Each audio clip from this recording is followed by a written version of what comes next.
সেই মানুষ প্রকৃত অর্থে সুখী মানুষ, ধনী মানুষ, একই সাথে আল্লাহর প্রিয় মানুষ, ভালো মুসলমান, যে প্রত্যেকটা অবস্থাকে সে ওয়েলকাম করে, আলহামদুলিল্লাহ বলে। দুনিয়াতে সবকিছু যদি মনমতো হয় তাহলে এটা তো জান্নাত হয়ে যাবে। সবকিছু মনমতো হবে না। অনেকে দেখবেন অমুকে আমার সাথে এটা কিভাবে করলো, কিভাবে এটা বলতে পারলো, এই কথাটা সে কেমনে বলতে পারলো, আমি মেলাতে পারতেছি না। কেন, এটা আশ্চর্যের কি আছে? চামড়া ঠোঁট দিয়ে সবই বলা যায়, বলছে, বোঝেন, এটা তো আমি আশা করি না। তা আপনি যা আশা করবেন সব মনমতোই যদি হয় তাহলে তো জান্নাত হয়ে যাবে। আপনার আশার বিপরীত কিছু হবে দেখেই তো দুনিয়া। না না, সে কিভাবে এটা আমারে বলতে পারলো, আমার মাথায় ধরতেছে না, কেমনে এটা বলতে পারলো। আরে কেমনে বলতে পারলো, আমি তো বলতে পারবো, আপনার কোনো ব্যাপার না। তো সবকিছুকে ইজিলি নেওয়া, এটা হলো মানুষের দুঃখ দুর্দশা দূরের প্রধান মাধ্যম, প্রধান উপায়। কোন প্রকার বিপদ আপদ হলে আমরা ধৈর্য ধারণ করতে পারি না। ভাই, সবরটা কখন করবেন? তাহলে আপনার মনের বিরুদ্ধে হবে, চাওয়ার বিরুদ্ধে হবে, আশা যা করছেন তার উল্টাটা হবে। এখানে তো সবর, এখানে তো সবরের প্রশ্ন আসবে। সবরটা কোথায় করবেন তাহলে? সবই যদি মনমতো হয়। বহু মানুষ আছে যে দুনিয়াতে তাদের সবকিছু চাই, সবকিছু চাই, বাস, আর অন্যের সাথে কম্পেয়ার করা এবং অন্যের কাছে আশা করা। সকল অশান্তির দুইটা মূল আছে, আরেকজনের সাথে নিজেকে তুলনা করা, আরেকটা হলো আরেকজনের কাছে কি করা, আশা করা। মানুষকে চাইতে বেশি আশা করা উচিত না। স্বামী হোক, স্ত্রী হোক, ননদ হোক, দেবর হোক, শ্বশুর হোক, শ্বশুর বাড়ি হোক, এমনকি বন্ধু বান্ধব হোক। আপনার স্ত্রী, তিনি হয়তো রান্না বাড়া ভালো পারেন না, আপনার মনে দুঃখ, কিন্তু তার চরিত্রটা ভালো। আরেকজনের বউ রান্নাটা মাশাআল্লাহ একের, কিন্তু চরিত্রটা 2 নম্বর। আপনার বউয়ের চরিত্রটাও ভালো, রান্নাটাও ভালো, হয়তো চেহারা ছবি ভালো না। আরেকজনের বউর চেহারা ছবি অনেক সুন্দর, কিন্তু বড় বড় রোগ সে বহন করে বেড়াচ্ছে, লাখ লাখ টাকা যাচ্ছে। আল্লাহ তাআলা আপনার স্ত্রীকে সুস্থ রেখেছেন।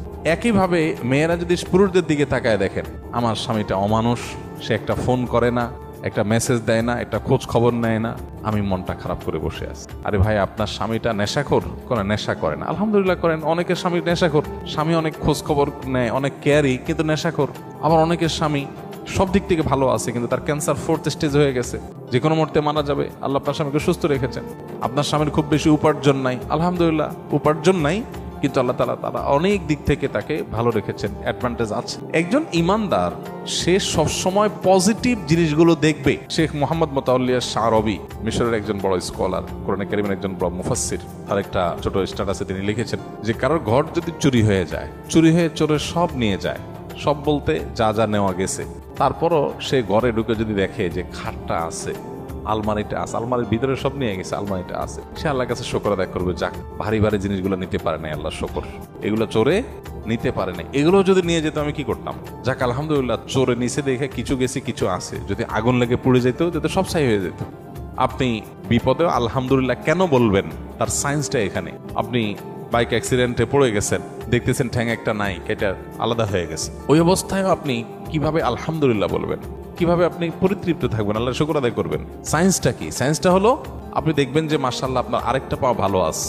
এই একই অ্যাক্সিডেন্টে বহু লোকের 2 পা শেষ হয়ে গেছে, বহু লোকের জীবনটা শেষ হয়ে গেছে। আপনি যখন ওইটার দিকে তাকাবেন তখন বললেন আলহামদুলিল্লাহ, ওর সাথে কম্পেয়ার করলে তো আল্লাহ আমাকে ভালো রেখেছে। মানুষ ভালো থাকার জন্য তার মেন্টালিটিটা সবচেয়ে গুরুত্বপূর্ণ। আর এই কথাটাই নবী সাল্লাল্লাহু আলাইহি সাল্লাম মাত্র 3 শব্দে বলেছেন, আল গিনা গিনান নাফস। মানুষের মনের সচ্ছলতা, মনে থেকে যদি কেউ ধনী হয়, সে হলো আসল ধনী, সে হলো আসল সচ্ছল। কেউ যদি নিজেকে অভাবী মনে না করে, আর যদি অভাবী মনে করে, তাহলে কোটিপতি হওয়ার পরও সে ফকির। কারণ সে চিন্তা করবে আমার চেয়ে বড় কোটিপতি আরেকজন আছে, তাহলে আমার তো নাই।